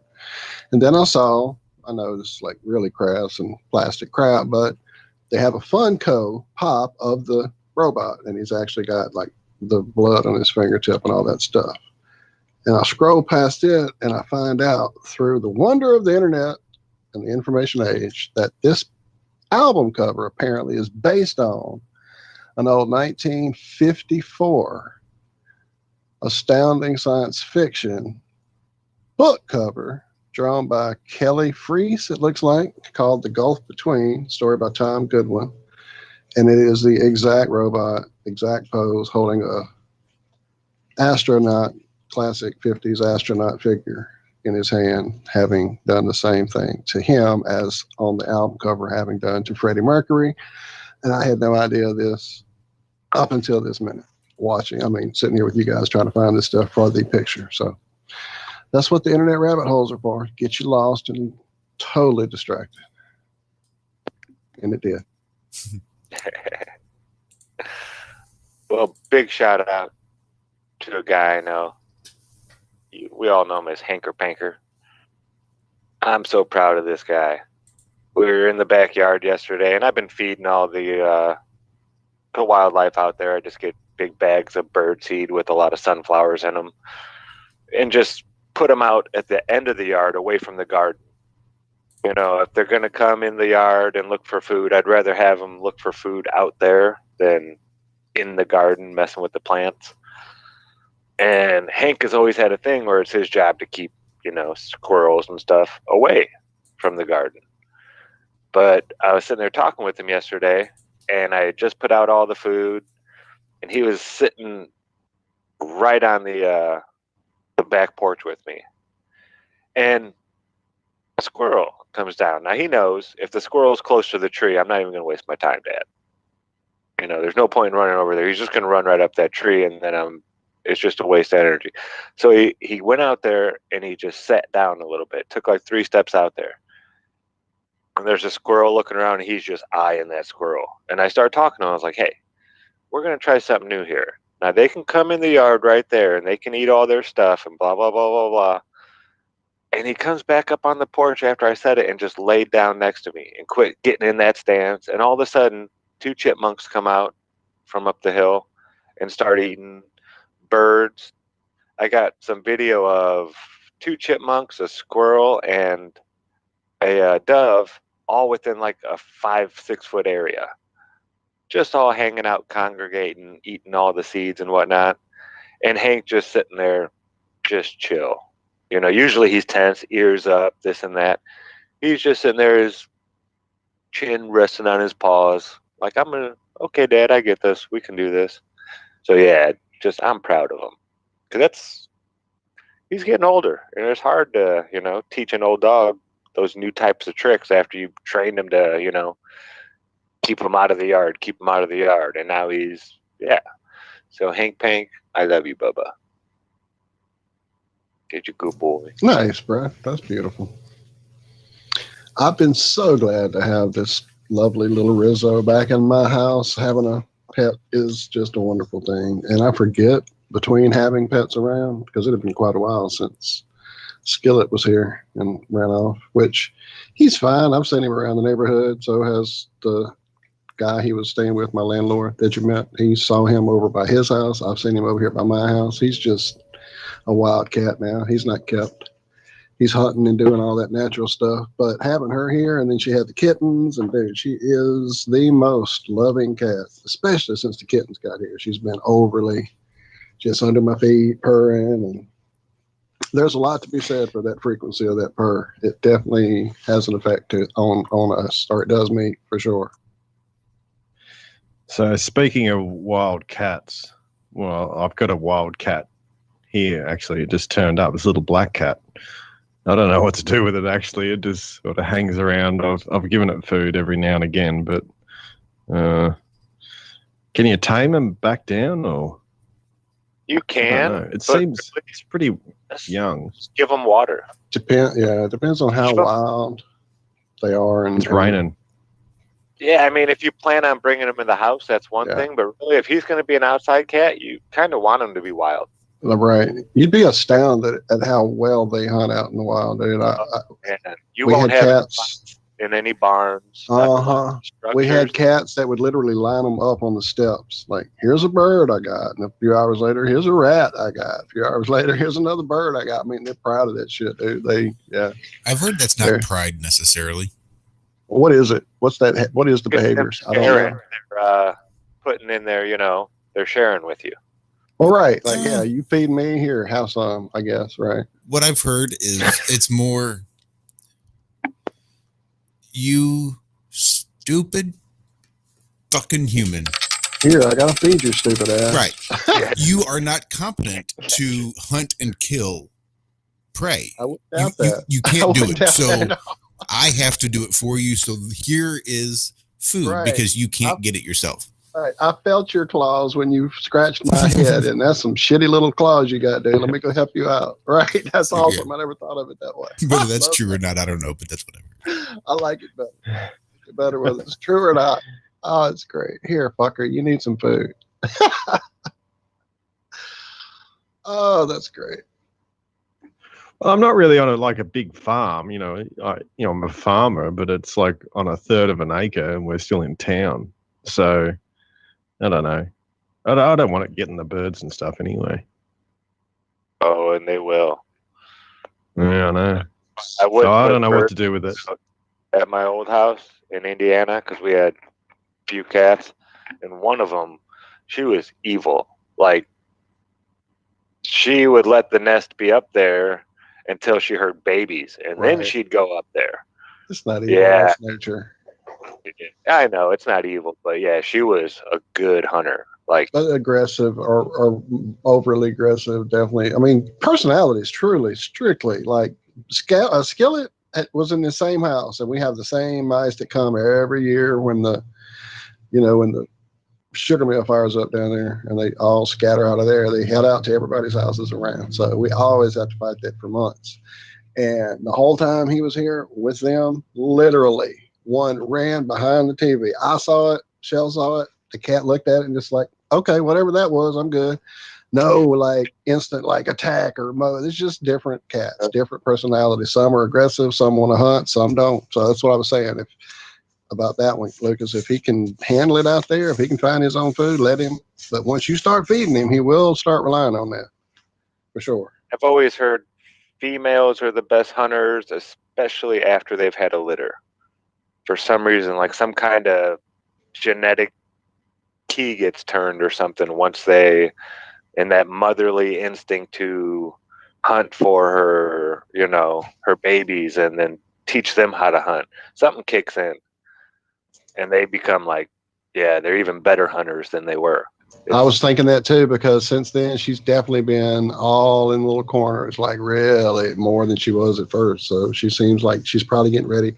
Because I mean, all the time we had them out growing up out in the country, and even in like urban settings, there was always a situation once she had a cat litter, a kitty litter or whatever, that there would be something caught that she would train them with. It used to, my sister would flip out. She couldn't handle it. I can't watch that. It's torture. But they would literally catch a mouse and like turn it loose and let the mice go get it. And if they couldn't go catch it, she'd go catch it again and bring it back and turn it loose again and let them try to catch it again. It was like, again, nature at work, like watching a wildlife show or something. But yeah, they always are ready to train. How do you learn how to catch a ball? Practice. Right.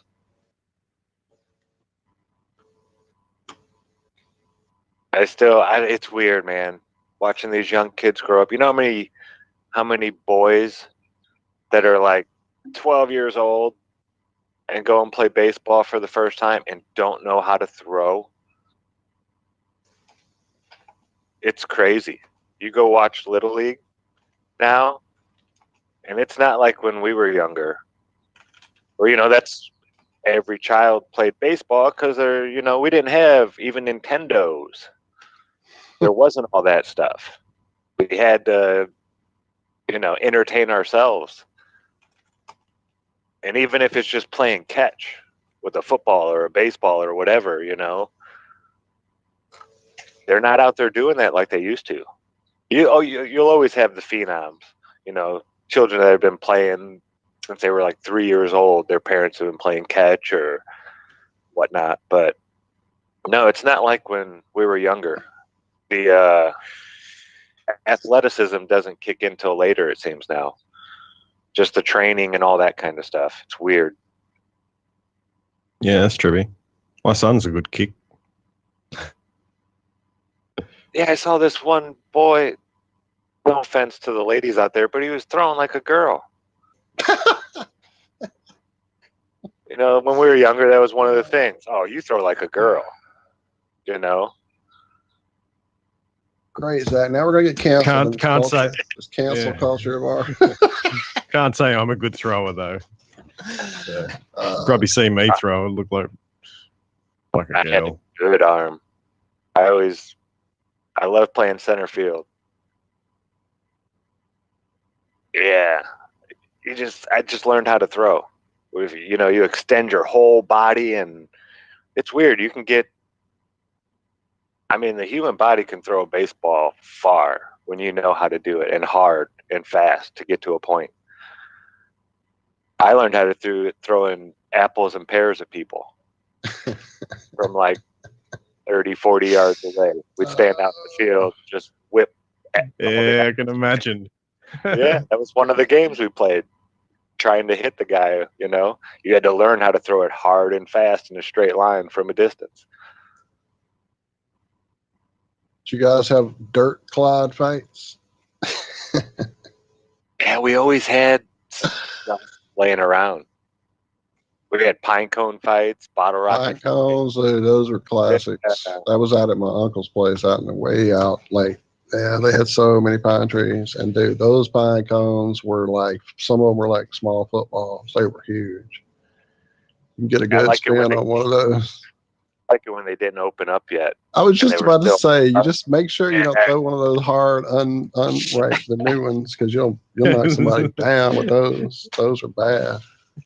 Zach was Thanks, going honey for badger. pain. He don't care. He's a fucking honey badger. He's a sniper. But yeah, that's how I learned how to throw. I remember being in baseball my last year, 14 years old, and my coach was like, "How'd you learn how to throw that ball like that?" I was like, throwing apples and pears at people from real far away, a game we used to play. It's crazy. It's like you jump when you throw and you extend your whole body and you throw with your whole body. It's not just your arm. Like your whole upper body is moving forward when you go to throw it. And you're extended all the way. Your legs are like sticking almost straight out in front of you at a point. Your toes are pointed down. It's weird. But once you start doing it, it like becomes second nature, and man, you can fire that thing. Go watch a center fielder outfielder. That's where they say, amazing throw from center field. Type that into YouTube after the show and just watch how his body, how he does it. It's not just his arm. It's his whole body into that thing. Yeah, I miss doing that. I couldn't even throw like that now, I bet. I bet I'd hurt myself. Well, I went to look for pictures of a dirt clod fight for the picture of the show picture this morning, and dude, I am like flashing back. Oh, dude, we had so many little wars, and where I grew up in the country, like we had like these like washout places where streams used to go through. We call it like the gully, and there was big gully and the little gully, and they had rocks in there that we could pile up to make like little walls and forts to hide behind. And like if you threw the right size clod, you can knock the top off their wall. And oh yeah, dude, I'm just that was like the shit. And then they would have like the clearings where they would clear out. Most of the time it was where they were clearing out for power lines to go through. And so they would have these long lines of just piled up tree, rubbish, debris and stuff, probably a good 20 feet high, at least the size of a 2-story building high, of just wood, trees, piles of root systems that were uprooted when they came through. And it's just all piled for like, you can see as far as you can see down that row of clearing. And that would be like, this is my end, that's your end, this is your fort. Oh, dude, we would have a blast with that. It's the flashback show today on Ironworx, which we only have a few minutes left of. My goodness, it's already almost over. Well, I've been hearing some of y'all been getting a lot of rain out there. If you could send some of it my way. Y'all aren't getting it? No, man. I've been carrying buckets and buckets of water up the hill. Oh, that's fine. I mean, it's good exercise, and I got it down to where I can carry 2 buckets all the way up without stopping. But it's still, man, it's... You need one of those like Chinese things. You rest on your shoulder. Right. Buckets Well, hanging down. I was thinking about getting one of those. No, it's just more incentive. Just a stick, to mate. button. put this pump in there. You know, Sticking a bit flip of a rope, switch. that'll get you going. Yeah. Yeah, the buckets aren't too Yeah. bad. They got the handles. Yeah, pump's probably the guy though. Yeah. I mean, I got the pump.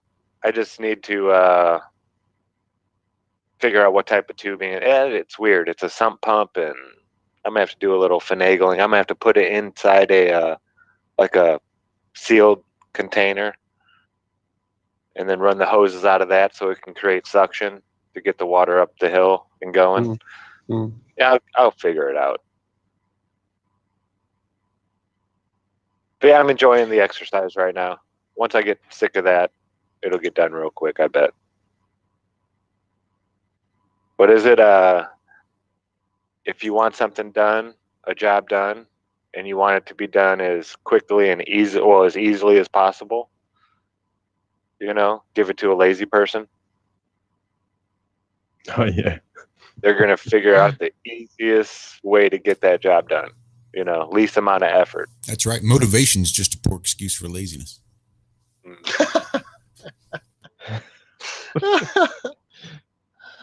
Oh, we may have a show title. That's not mine, by the way. That's Stephen Wright, I think. The old stand-up comedian. Classic deadpan comedian. One of my favorite comedians out there. You know who was a really funny guy? Awesome guy. I'm sorry, who?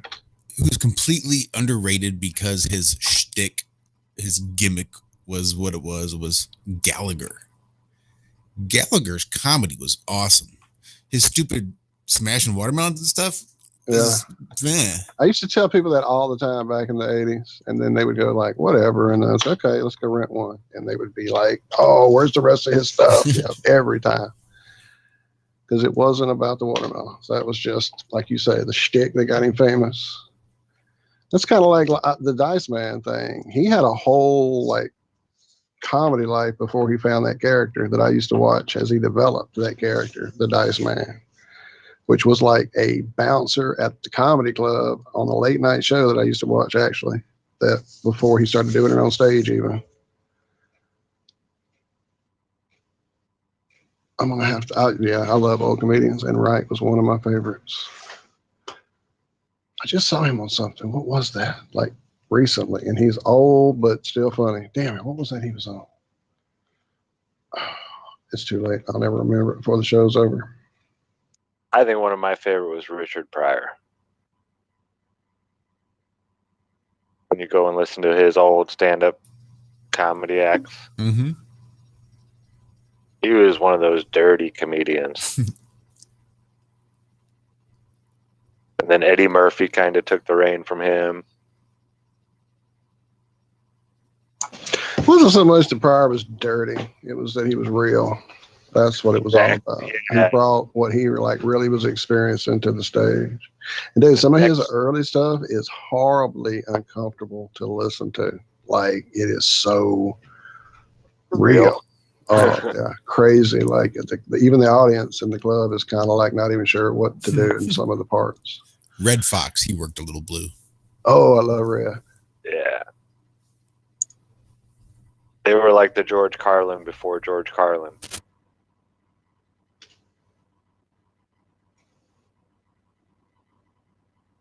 I wonder if he's still alive. I'm sorry, he was in the club. I don't care how many times that man said he wasn't in the club. That guy was in the club. You don't get to talk about the club as much as he did. Right. You don't get the opportunity to make millions of dollars telling people about the club unless you're part of that club.